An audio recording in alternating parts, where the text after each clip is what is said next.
What's up, everybody? Welcome to another episode of Call Her Creator, powered by Stan. I'm your host, Caitlin Rhodes, also known as Social Marketing Queen over on Instagram. And today we are talking about the Instagram Explore page. Now, the Instagram Explore page, in my opinion, is one of the most underrated ways to get discovered on Instagram, but it's actually my secret sauce to how I got discovered on Instagram. Whenever I first started posting to Instagram, my goal was to get over to that Explore page because Reels were still pretty early whenever I started going all in with Instagram. So that was my way to get in front of as many people as possible. Once I started to kind of figure out how the algorithm worked, how they were pushing people to the Explore page, how I would get discovered, I saw really good results from it. So today we're going to talk about how you can get on the Explore page, what kind of posts you can be posting, what the Explore page is actually looking for, and then things that you can do to optimize your content.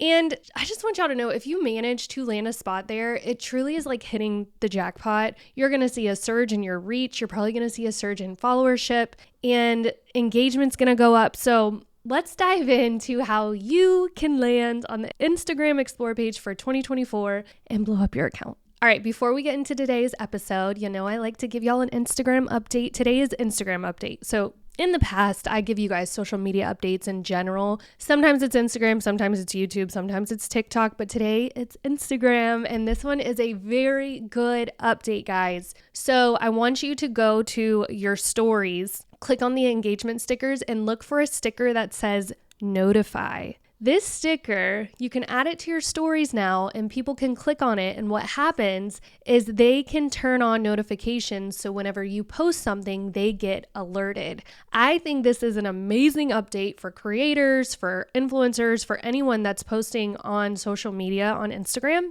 because what it's going to do is whenever you post, people are going to get notified in their notifications that so-and-so posted so that they can go check out your new post, leave you some engagement, comments, shares, whatever it is. In the past, the only way for us to really push turning on notifications is for us to like ask people or show up on stories and kind of show your face and just say, hey, go over to my page, click on the 3 dots, turn on notifications. Like nobody wants to do that. So this is just an easier way for people to click a button and then it's automatically turned on. They're now getting notified. Now, I love this because people are lazy nowadays. Like I said, if you tell people to go turn on notifications, more than likely they're not going to go to your page unless it's something really, really good, or maybe they're obsessed with you. Maybe you're a celebrity. So this is just an easy way to ask people to turn on notifications. Now, what I did, I tested this feature the other day. So what I did is I went over to my stories, I showed my face, and then I just said something like, I started it off by like giving them something really good. So I said, hey guys, there's a new Instagram update.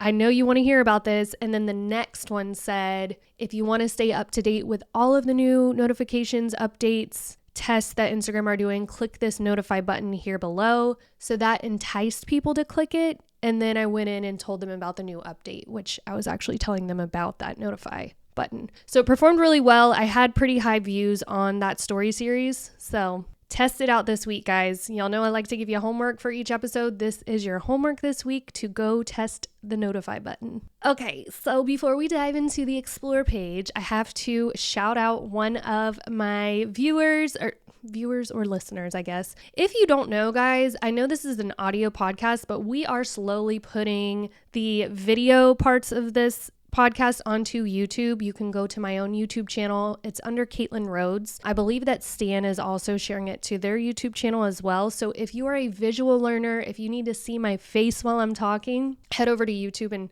check those out. I got a special review that it's so funny. Okay, so story time. I was scripting my podcast for this week and I was just kind of going through my reviews and I saw this review that popped out to me. Let me just read it real quick. It said, I tuned into episode 15, How to Avoid Burnout as a Solo Creator, and as a 5-year, 100% remote worker, I found Caitlin's tips to be very helpful. Her practical, insightful approach made it easy to begin implementing immediately, especially the emails that she gave. Her transparency, energy, and desire to help others succeed is evident. Give her a listen. Thank you, Caitlin. And then so this review was written by Deb in South Florida. So I had no idea. Like, I was just like, thank you, Deb, whoever Deb is in South Florida. I love her. She's the best. She wrote me a really amazing review. And so I was highlighting her today. And then this week I'm at my son's baseball game and my Aunt Debbie texts me and she's like, hey, I love your podcast. And I'm like, Aunt Debbie, why are you listening to my podcast?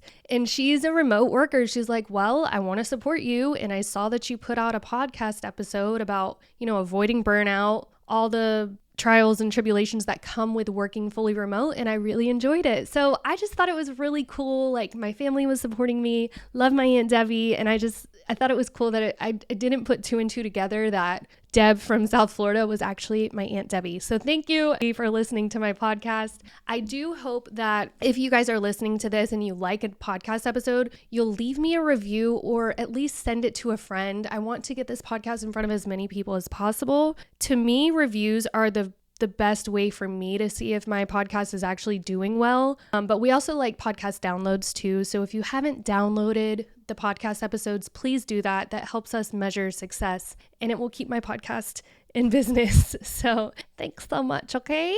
All right. So let's get into the juicy details today of getting on the Instagram Explore page and how the algorithm works over there. Okay. So the way that the Explore page works is by a user by user basis. Okay. So my Explore page is going to be different from my husband's Explore page. It is all curated for you based on your behavior. Now, if you don't know what the Explore page is, when you're on Instagram and you click that little magnifying glass there at the bottom, on the little menu at the bottom, that's going to take you to the Explore page. Now, typically the Explore page is people that you're not following. It's all new content that you've never seen, but sometimes there will be content in there of people that you're already following, but it landed there because it was so popular. So Instagram doesn't want you to miss out on that. So according to Instagram, content on the Explore page comes from accounts you don't already follow, since its purpose is to help you discover new things, hence the little magnifying glass you're discovering. So keep in mind,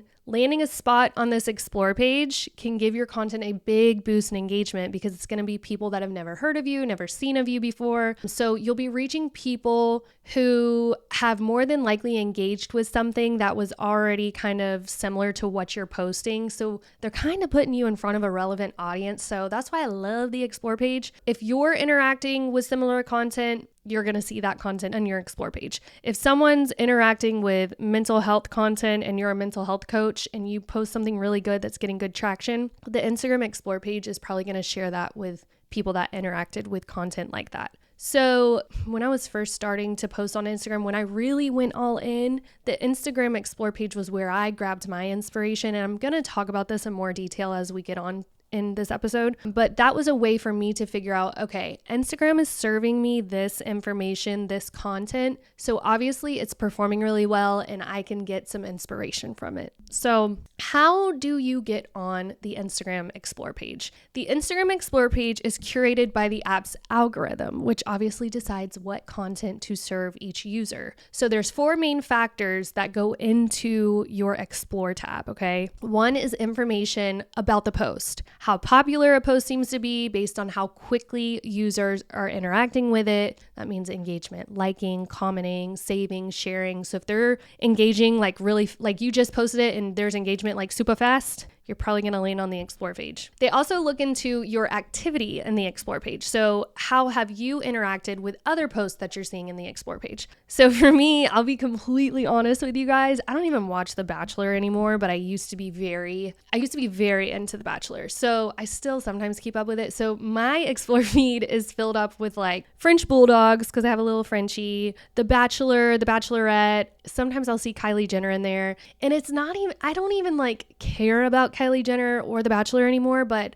when I do see that type of content, I'm still interested in it. I still read about it and interact with it. So the algorithm sees that and keeps showing me stuff in my Explore feed regarding that. Now, I will say if I'm posting on a consistent basis and I start adding in hashtags that I've never used before, like I started to add in med spa hashtags because at our social media agency, we love working with med spa owners. So once I started implementing that hashtag into my content, I've also started to see more med spa content in my explore page. So just know like your activity on the app in general is going to decide, like be the deciding factor of what shows up in your explore feed. Then you have your history of interacting with the person who posted. So if you've interacted with an account in the past, it signals that you may be interested in their content. So even if you interacted with someone, you never followed them, they might pop up again over in the explore page for you because Instagram saw you interacting with them. The downside of that is if you're like stalking someone you don't like or you don't care for their content,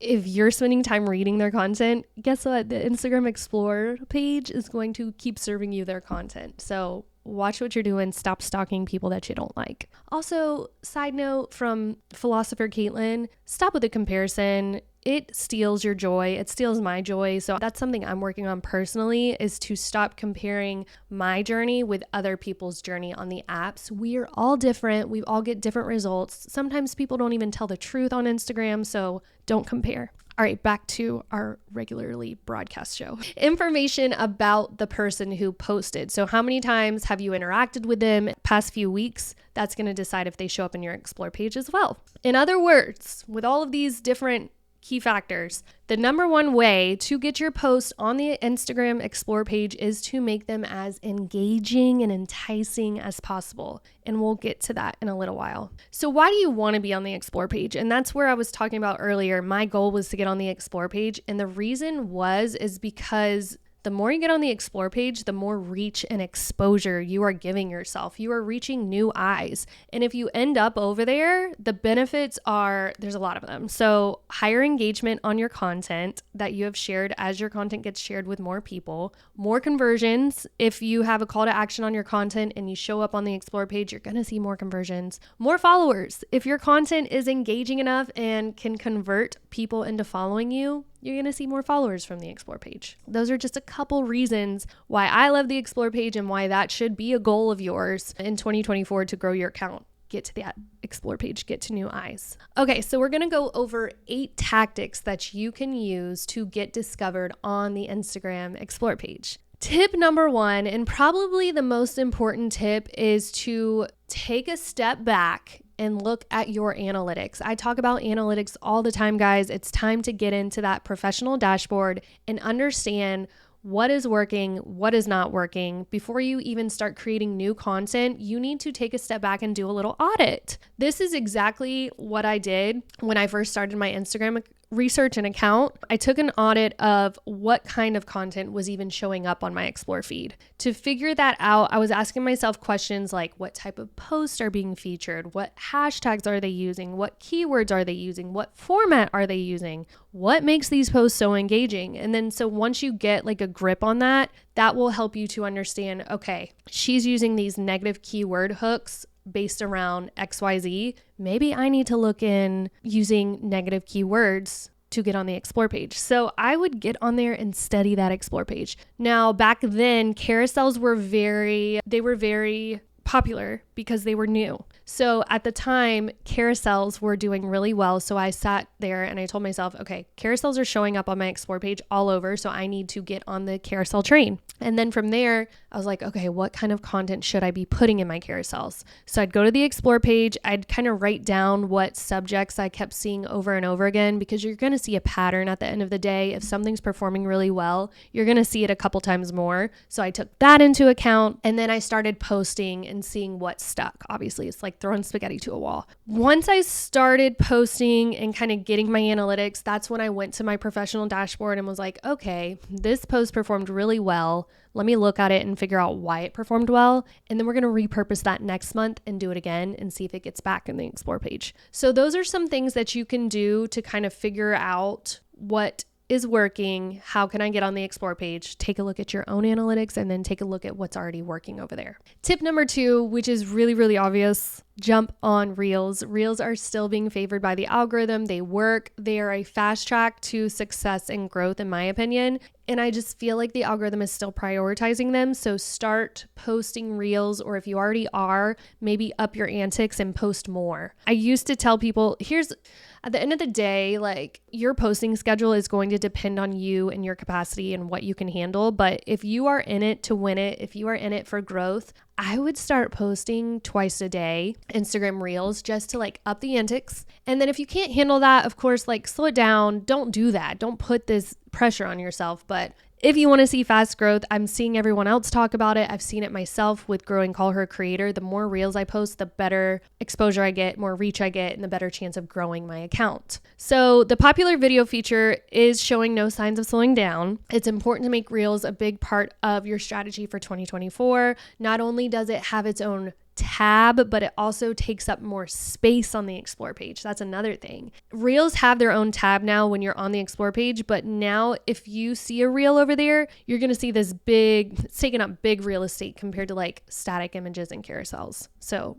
reels really do it for me. Tip number 3 is to post at the right time. I actually was scrolling Instagram today, and there's one of my friends is growing another account, and he said posting time doesn't matter. And I respect his opinion, but at the end of the day, I believe that posting time does matter, because if you're posting in the middle of the night and no one's awake at that time, like your target audience is just not going to see it, that post, I just feel like it's eventually going to die. But if you posted it at a good time when people are online, when people are consuming content, you start getting engagement immediately. Ding, ding, ding. That is going to tell the algorithm, hey, this post is really popular. Let me get it over to the Explore feed. So when it comes to posting at the right time, I'm not a person that says 9 a.m. is the time that you have to post and 9 p.m. is the time that you have to post. Like, no. I just like to use common sense. I like to look at my audience. I like to figure out when are they online, and I'm going to post around the time that I think that they're online, when I think that they're consuming reels, when I think that they're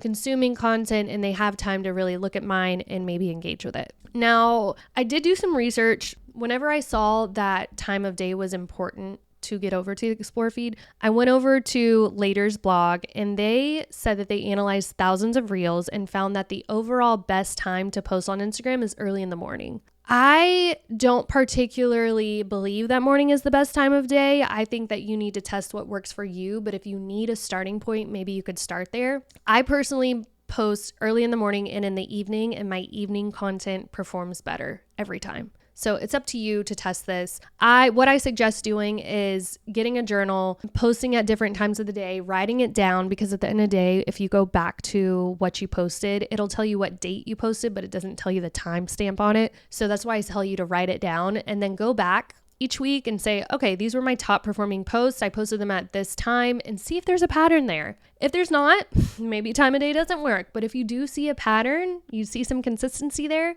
then maybe you need to stick to that posting time. Tip number 4, which I talked about earlier, post your carousels. Those are what I used early on in my creator journey, and what got my Instagram discovered was posting carousels. I think that carousels are just really great because you can teach and provide so much value in a 10 slider carousel post versus a static image where you can only post so much on a one image versus 10. So back when I had less than 1,000 followers, I studied carousels like it was nobody's business, and I would batch create a bunch of them and then just schedule them out through the week. Because again, I was working a 9 to 5 whenever I brought this account back to life. In case you haven't heard about my journey, I did post an episode on that. You can go back and listen to it, figure out how I built my first 1,000 followers and how you can too. But back then, I had to batch create a bunch of content, and at the time, carousels were my bread and butter. If you're unfamiliar with what a carousel is, it is a 2 to 10 image slide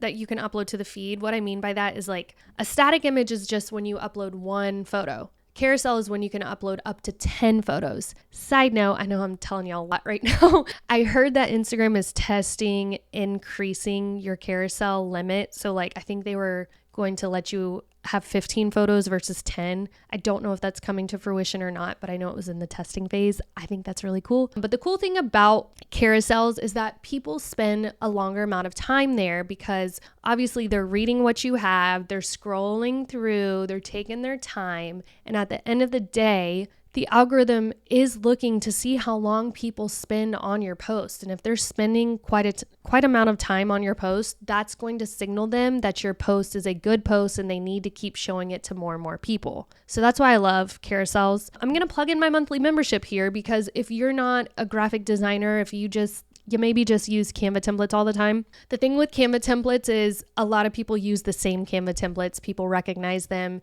In my membership, we create personalized, customizable Canva templates that no one else has. So I'd love for you guys to check that out. It's in my Stan store, $33 a month. We give you carousel templates, Reels templates. All of these are in Canva. We provide you with a monthly content calendar that has detailed posts 5 times a week. And then we also send you trendy Reels every Monday to your email inbox so that you can stay up to date with early trends on Reels. Tip number 5, use those hashtags. I like to be strategic with that. Hashtags are still a way to get discovered on Instagram. That's how people search for things. And so if you're using the right Instagram hashtags to label your content, the algorithm will be able to feed it to the right people. I personally love to use Flick for my hashtag research. The thing about Flick is that it will tell me, like, I'll pick some hashtags and then post them. And then like the week later, they send me an email saying, hey, you ranked for this hashtag, make sure you keep using that hashtag in future posts. So I think that's pretty cool. They'll also tell me if I didn't rank for certain hashtags so I can stop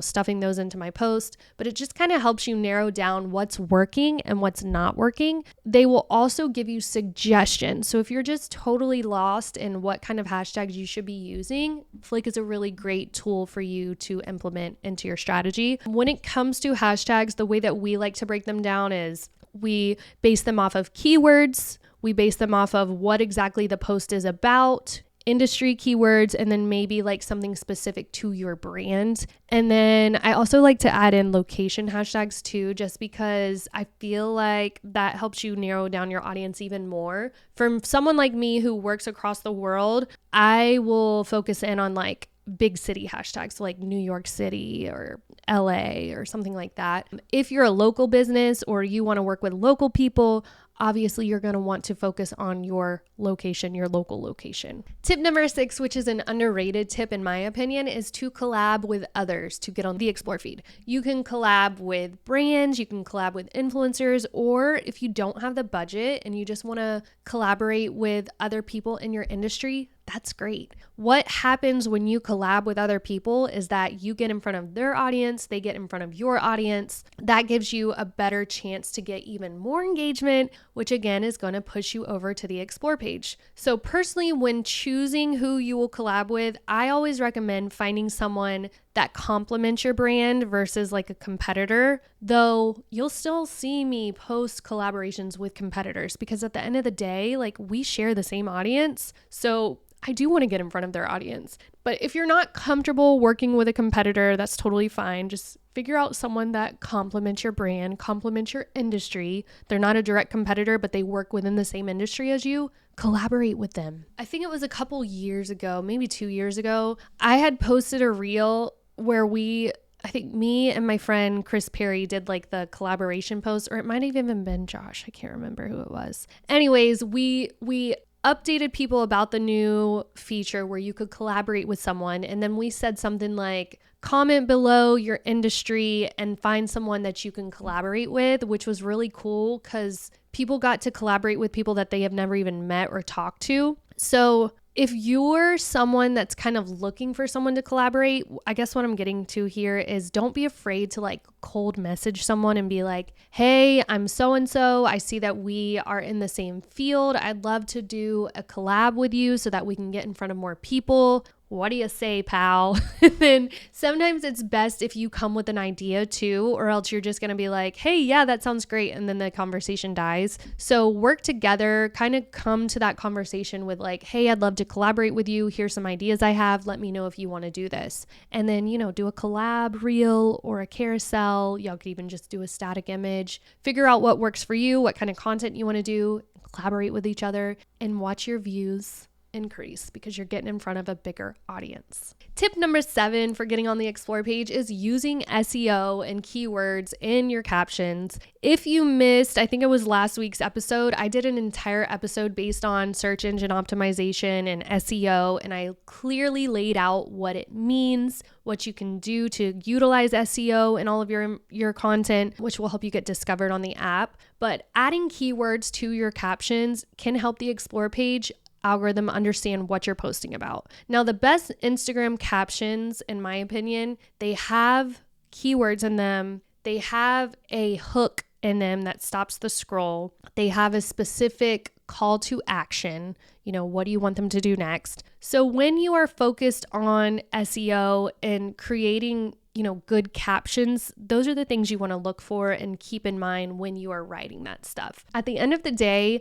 Instagram uses your caption to understand what your post is about so that it can serve it to the right people, so that it can index it in the right areas of Instagram and get you out there. So be cognizant of what you write. Tip number 8, study your analytics. Sometimes your best performing Instagram post will surprise you. I've really leaned into this, especially working with Lo from Stan. She even told me when they first started growing their account, which has now gotten a lot of followers, at the beginning stages, she was kind of throwing spaghetti at the wall too, trying to figure out what worked. And then she told me, she's like, I thought these specific posts would work. So I just kept posting about them over and over again because I know my audience. But at the end of the day, I'd go back and look at my analytics and XYZ performed better. So she started leaning into what the analytics said, what the audience wanted. And since she has done that, they have supercharged their growth. They're seeing, I think they're getting close to 100,000 followers at this point. And I know it's all because Lo she took her analytics and she actually used them for her strategy. Now, if you have no idea how to do this, you can go to your professional dashboard and you can look at content you shared, and then you can go back 30 days, 6 months, 90 days, whatever it is you want to look at. And then you can even organize your content based on content that got the most reach, or content that got the most shares, or content that got the most comments and engagement. Whatever it is, you can kind of look into that and figure out, okay, people are commenting on this specific kind of post. Maybe I need to implement that into next week's strategy. So whatever it is. So do not sleep on your professional dashboard and your analytics. We use them at the agency. I use them in my own strategy. They really will provide a bird's eye view of what's actually working, so you can stop guessing, because sometimes what we think our audience wants, it's the complete opposite. So when you have hardcore numbers that are sitting there telling you, hey, this is working, then you'll know to do that instead of guessing all the time. All right. Tip number 9. I know I said I was going to teach y'all 8 tips, but I actually have 2 bonus tips. So bonus tip number 1, use geotags. Caitlin, what the heck are geotags? Geotags are just tag your location. They're known as location tags. They're a way for you to offer even better context to your post, and better context equals a better likelihood that your target audience is going to discover you and see you. I actually add my location to a lot of my content. I just see it performs well, in my opinion. So I try to tag, like I said earlier in the episode, I try to tag bigger cities because I work in all of the US. I work in the United Kingdom, wherever people need me, I'll work for them. But if you are locally based, focus on your location only. Yeah, I was trying to think if I had even more tips about that, but no, at the end of the day, just tag your location, see how it works for you. If you do it for 30 days and you're like, wow, my post performed even worse, then don't do it. But in my opinion, I've seen geotags work really well for people. Another thing about that is, say you are a Orlando creator and you go around posting content about hotspots that people should visit. If you're always tagging Orlando, you're going to get in front of more people that are visiting Orlando. You're going to get in front of more business owners in Orlando that want to utilize you. So that's why I want you to use geotags or location tags, whatever you want to call it. Last bonus tip I have for you guys is be active in your community. Instagram lets you connect with like-minded people, so you can take advantage of this feature to build your own community. You can engage with other brands and creators through the DMs, through comments. Remind your audience to turn on notifications. Again, use that notify sticker that just came out so that they can keep in touch with you and be in the loop with updates that you have from your brand. And then keeping your brand community engaged prompts Instagram to recommend your stuff to more and more people. So an engaged community equals more visibility. I've also noticed if you're in the DMs a lot, Instagram sees that as you being active with your community. And again, it will continue to share your content to more and more eyes. So stay active on there, comment back to people, send messages, reply to stories, spend some time on the app. And that, my friends, is how you get your content to show up on the Explore feed. Now, keep in mind, it can take time before you ever land on the Explore feed. I've been posting consistently for a while now. Before I ever made it over to the Explore page, I had posted a lot of content before I ever landed on there. So don't get down on yourself. But once I did get on the Explore page and started getting more traction to my account, I'm now at 168,000 followers. So I will always have a goal in mind to get to the Explore page. If you liked this episode, please download Call Her Creator wherever you listen to podcasts so you can get notified for upcoming episodes and so I can see that you guys like what I'm putting out there into the world. Thank you so much for listening, guys. Peace out.